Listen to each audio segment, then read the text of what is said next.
A time is coming where acquiring knowledge will be of no value. Projecting good memory as intelligence is going to go away. The keenness of your perception, the sharpness of your intelligence will be more important for the future in the world.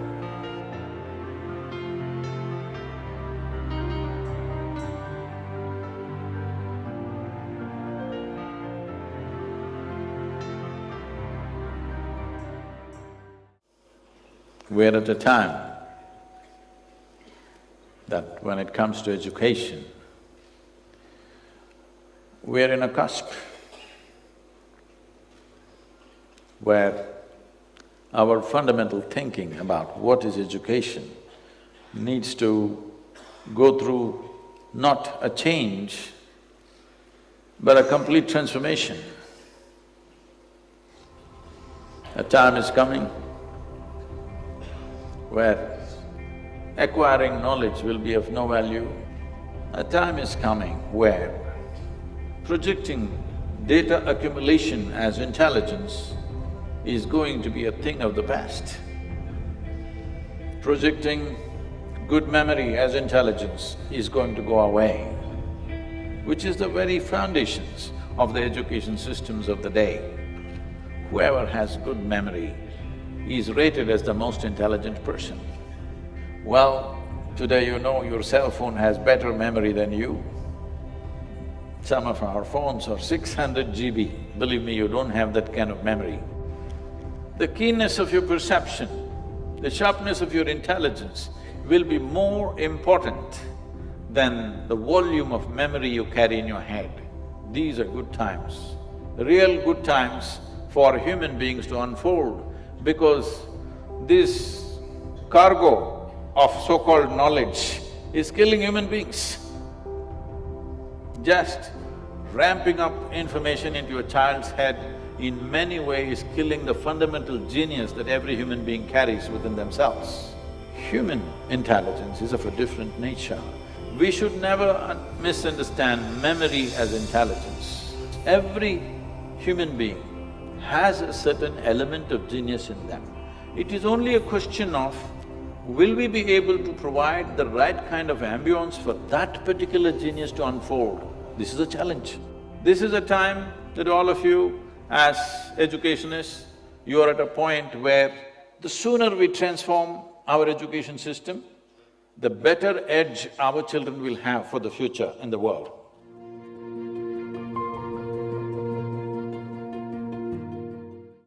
See, we must understand this. Though India is one nation, there are at least 4 to 5 nations within India.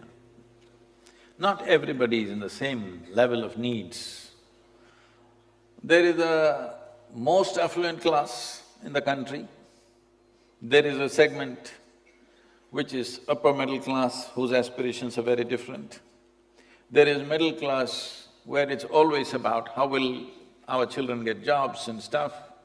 And there is rural and other dimensions where it's only about somehow getting out of that social and economic pit in which they are. We cannot address all these categories as one. It is wrong to do that.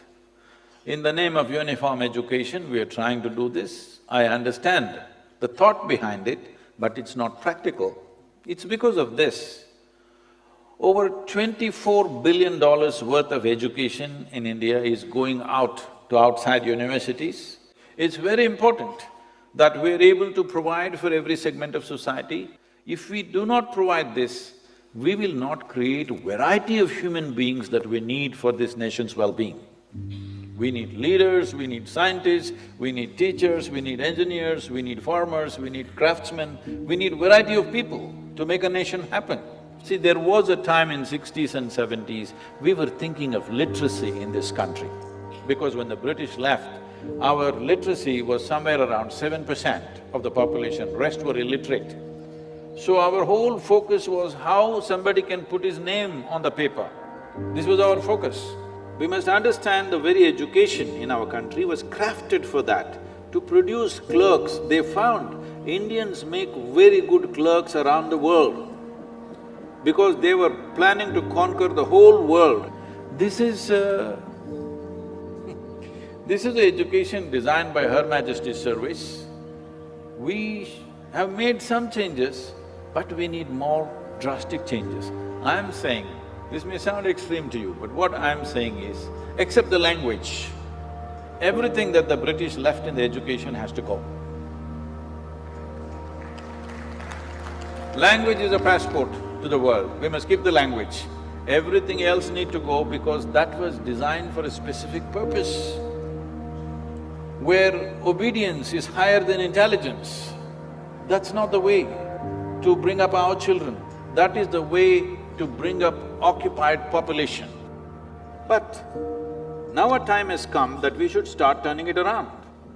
We can't flip it around tomorrow morning, then it may break. We have to start turning it around, start working towards that others or the ideal condition that we're thinking of. Sport, art, music, theatre, every dimension of life is a wealth for this nation, isn't it? So to educate millions of people to one level is different.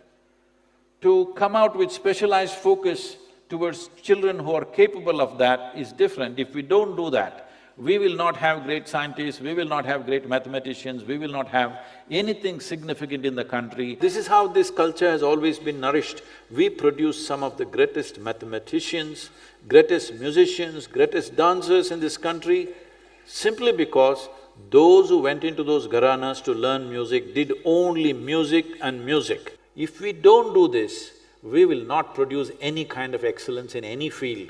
Everybody will know a bit of everything, but they will not be good at anything.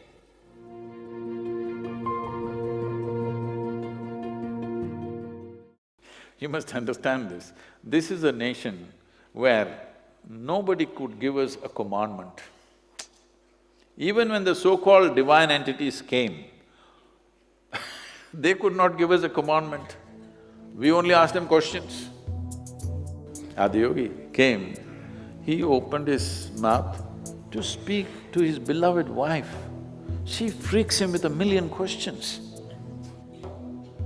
Krishna tries to speak to his closest friend Arjuna, that too at the edge of the battlefield. That guy asks hundreds of questions. He can't shut up and listen because that's not Indian. Anywhere else, if anybody who claimed to be God or God's agent or God's son or whatever, they would say, this is God's will, shut up and listen, and everybody listened. Not in this country, because we have a very ingrained scientific temperament in us, not the kind of scientific temperament of disregarding everything as it's become today. We have a different kind of scientific temperament. We question everything, but with reverence. We bow down to him and say, you are my God, but we have questions. Hello? Hasn't this been our way? So we are not religious people. We have a very scientific temperament, always asking questions and questions and questions. You should not kill that in the schools, they must ask questions. What is written in the textbook is not absolute. More questioning should happen than ever before, because if you don't raise questions, then human intelligence will slowly sleep.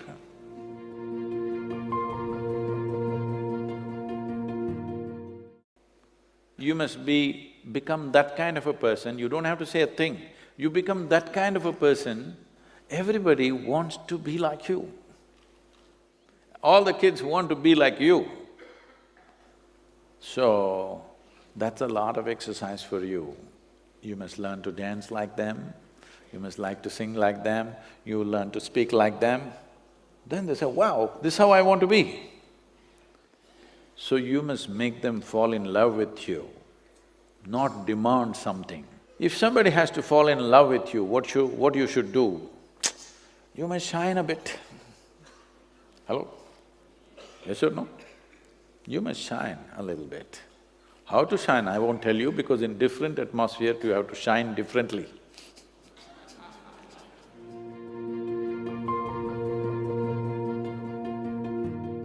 For For me personally, my integrity is not because of my morality. My integrity is because of my humanity. This is the only value we must have, that we are human. Rest of the values are all made up by us, isn't it? The important thing is our humanity is not compromised at any time. Because many times our morality, our values, our ethics are against our own humanity. So-called moral people are doing inhuman things to each other, isn't it? Hello? In the name of religion, in the name of morality, in the name of ethics and values, people have done terrible things to each other, isn't it so? So what does humanity mean?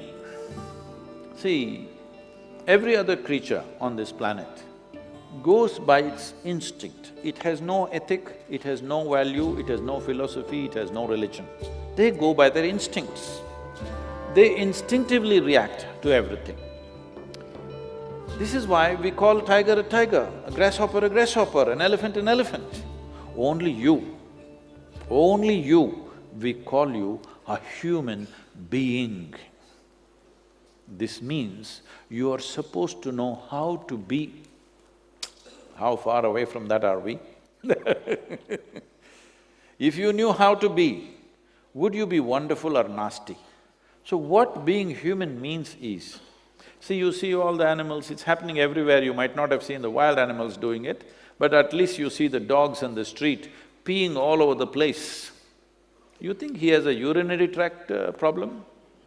No, he is building a pea kingdom. He's setting his boundaries all the time. So the fundamental thing about being human is, we can live here without any sense of boundary within myself. All other creatures go by what is mine and what is not mine. This is my territory, that is your territory. But human being has the capacity to go beyond that. If you do not exercise that, well, we will have to say, you're a human creature, not a human being. Human being means you are able to wipe out the boundaries. If this one thing if we do, if this we inculcate in our children, we don't have to worry about their morality. As long as they're wonderful human beings, we must stir up the humanity in such a way that our humanity is the first, is the face of who we are. Everything else is behind it. My likes and dislikes, my morals, my values, my belief systems, my gods, my angels, my heavens, all should follow our humanity. Humanity should be the face of who you are. This is what you need to bring in our children.